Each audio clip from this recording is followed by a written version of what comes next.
ہیں حدیث پاک میں آتا ہے 3 چیزیں ایسی ہیں، 3 نافرمانیاں ایسی ہیں کہ جن کی سزا اللہ تبارک و تعالیٰ دنیا کے اندر بھی دیتے ہیں۔ ایک تو کوئی آدمی حق کے خلاف کھڑا ہو جاتا ہے، جھنڈوں کے ساتھ، نعروں کے ساتھ حق کے خلاف کھڑا ہو جاتا ہے، اس کی سزا اللہ تبارک و تعالیٰ دنیا کے اندر بھی دیتے ہیں۔ اور آپ تاریخ اٹھا کر دیکھیے تو آپ کو اندازہ ہوگا کہ جن لوگوں نے حق کے خلاف یعنی اس طرح معاملہ کیا ہے کہ انہوں نے تحریکیں شروع کی ہیں حق کے خلاف، تو اللہ تبارک و تعالیٰ دنیا کے اندر رسوائی میں مبتلا کی۔ اور دوسرا کہ جو آدمی ظالم آدمی کی ظلم پر مدد کرنے والا ہے، کوئی ظالم آدمی ظلم کرتا ہے، اس ظلم پر جو اس کا تعاون کرنے والا ہے، مدد کرنے والا ہے، اس آدمی کو بھی اللہ تبارک و تعالیٰ دنیا کے اندر بھی عذاب میں مبتلا کرتے ہیں۔ اور تیسرا آدمی جو والدین کا نافرمان ہو، اس آدمی کو بھی اللہ تبارک و تعالیٰ دنیا کے اندر بھی عذاب میں مبتلا فرماتے ہیں، دنیا کے اندر پریشانی میں زندگی گزارتا ہے۔ بہت سارے واقعات ہیں اس پر، والدین کی نافرمانی پر۔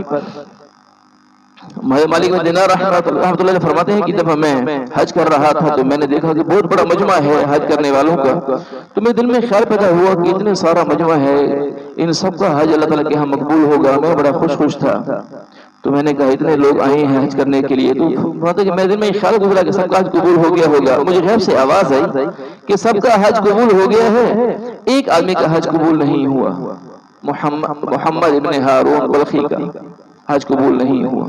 میں بڑا حیران ہوا کہ سب کا حج مقبول ہے، اس آدمی نے کون سا ایسا عمل کیا ہے کہ اللہ تبارک و تعالیٰ نے یعنی اس آدمی کے بارے میں یہ بات کہہ رہے ہیں، حضرت علی شاہ فرما رہے ہیں کہ اس کا حج مقبول نہیں ہے۔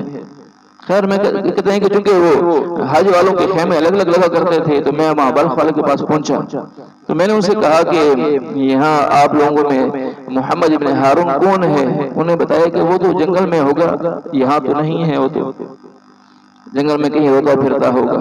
میں کہتے بڑا حیران ہوا، میں جب وہاں پہنچا دیکھا تو ایک جگہ پر وہ مصلی پہ بیٹھ کر نماز پڑھ رہے تھے، ایک ہاتھ ان کا نہیں ہے اور مصلی پہ بیٹھ کر دعا مانگ رہے، رو رہے تھے۔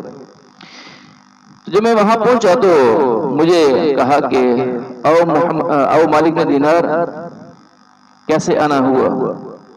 مجھے یہ بتانے کے لیے آئے ہو کہ میرا حج اللہ کے ہاں مقبول نہیں ہے۔ میں حیران ہو گیا کہ اس آدمی کو میرا نام بھی معلوم اور یہ میرے بارے میں یہ بات بھی بہت بڑا پہنچا ہوا بزرگ لگتا ہے، اور جو مجھے بھی کہہ رہا ہے یہ بات کہ جو ہے میرا حج مقبول نہیں، تو مجھے یہ بات بتانے کے لیے آئے ہو۔ تو میں نے کہا کہ ہاں بتانے تو یہی آیا ہوں، تمہارا حج مقبول نہیں ہے، مجھے اس طرح آواز آئی۔ تو اس نے کہا کہ ہاں ہر سال ہی کوئی نہ کوئی بندہ مجھے آ کر بتاتا ہے، 25 سال ہو گئے حج کرتے ہوئے، ہر سال ہی کوئی نہ کوئی آ کر بتاتا ہے کہ تمہارا حج مقبول نہیں ہے۔ پھر اسے رونا شروع کر دیا زاروں قطار۔ تو میں نے اسے کہا کہ تمہارا کون سا عمل ایسا ہے جس کی وجہ سے تمہارا ساتھ یہ معاملہ پیش آ رہا ہے کہ تمہارا حج اللہ کے ہاں مقبول نہیں ہے؟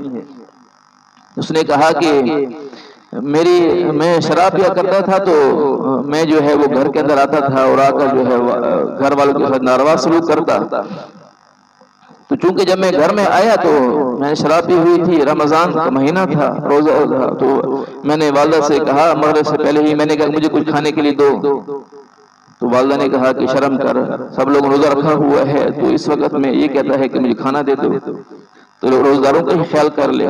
تو میں نے اس غصے میں آ کر میں نے اپنی والدہ کو تھپڑ مارا، تو میری والدہ تندور جلتے ہوئے تندور میں گر گئی۔ کہتے ہیں کہ پھر جب گری تو میں تو چونکہ ہوش میں نہیں تھا، چونکہ بخار شروع ہو گئی، میں تو نشے میں تھا، مجھے اندر پتہ نہ چل سکا۔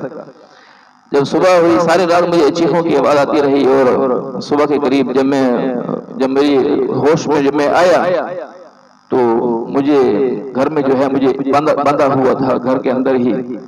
خیر مجھے جب میں ہوش آیا تو مجھے انہوں نے بتایا، لوگوں نے بتایا کہ تم نے جب ماں کو مارا تھا، تمہاری ماں جلتے ہوئے تندور میں گری اور وہ فوت ہو گئی، اور تمہاری والدہ نے کہا تھا کہ مجھے مرنے سے پہلے کہ مجھے اس کے ہوش میں آنے سے پہلے ہی مجھے دفن کر دینا، اس بدبخت کو میرا چہرہ بھی نہ دیکھنے دینا۔ اس نے میرے ساتھ یہ معاملہ کیا۔ فرماتے ہیں میں نے کہا کہ تو ایسا بدبخت آدمی ہے، ایسا بدبخت، وہ کہتے ہیں کہ پھر جب اس کے بعد جب مجھے یہ خیال آیا کہ میں نے اس ہاتھ سے اپنی والدہ کو تکلیف دی ہے، میں نے اپنے ہاتھ کو بھی کاٹ دیا، اور پھر کہا کہ میں سچے پکا تائب ہوا، میں حج کرنے کے لیے آتا ہوں ہر سال ہی، لیکن والدین کی وہ جو بددعا جو تھی مجھے، وہ بددعا مجھے آج ہر سال مجھے کوئی نہ کوئی کہتا ہے تیرا حج مقبول نہیں ہے۔ تو کہ میری بخشش جو ہے نہیں ہو سکتی ہے. مالک دینار نے فرمایا میں نے سے کہا کہ تیرے جیسے بدبخت کی بخشش ہو سکتی ہے؟ تیرے جیسا بدبخت کو جہنم سے بڑی سزا ہو تو وہ دینی چاہیے. تو اپنے والدہ کے ساتھ سلوک کرتا ہے. خیر کہتے ہیں میں یہ کہہ کے واپس آ گیا. دیکھیے اللہ تبارک و تعالیٰ کی محبت کو دیکھیے تو صحیح. کہتے ہیں کہ رات کو میں سویا, رات کو اللہ کے نبی صلی اللہ علیہ وسلم کی زیارت ہوئی. اللہ کے نبی صلی اللہ علیہ وسلم فرمایا مالک ابن دینار تم نے محمد ابن ہارون کو اللہ کی رحمت سے مایوس کر دیا, تمہیں یہ نہیں کہنا چاہیے تھا. تو میں نے کہا اس وقت کیسے بخشش ہو سکتی ہے یا رسول اللہ؟ اللہ کے نبی صلی اللہ علیہ وسلم فرمایا جس ماں کی وجہ سے اس آدمی کو یہ سزا ملی ہے, رسوائی پہنچ رہی ہے, اسی کی وجہ سے قیامت کے دن اس کی بخشش بھی ہو جائے گی. اور وہ اس طرح سے کہ قیامت کے دن اللہ تبارک و تعالیٰ کے سامنے یہ والدہ اپنا مقدمہ دائر کرے گی کہ یا اللہ اس بدبخت نے میرے ساتھ ایسا سلوک کیا تھا, یا اللہ اس آدمی کو اس کو جہنم میں پھینک دیجیے. اللہ تبارک و تعالیٰ اس کے جہنم کا فیصلہ فرمائیں گے. فرشتے گھسٹ کر جا رہے ہوں گے. اس وقت میں یہ اپنی یعنی مڑ کے والدہ کی طرف دیکھے گا اور کہے گا کہ اماں یہ مجھے جہنم کی طرف لے کر جا رہی ہیں, کیا تو آج میری سفارش نہیں کرے گی؟ تو یہی والدہ کہے گی کہ یہ اللہ میں نے ہی اس کے بارے میں یہ کہا ہے کہ جہنم میں ڈال دیجئے, میں ہی اس کے بارے میں کہتی ہوں اس کو معاف کر دیجئے. اللہ تبارک و تعالیٰ اپنی رحمت سے اس کو معاف فرما دیں گے. والدین کا بڑا حق ہے اولاد کے اوپر, اس لیے ضروری ہے کہ سچی پکی توبہ ہو والدین کی نافرمانی سے. جس سے نافرمانیاں ہو گئی ہیں اللہ تبارک و تعالیٰ سے معافی مانگتا رہے ہمیشہ کے لیے.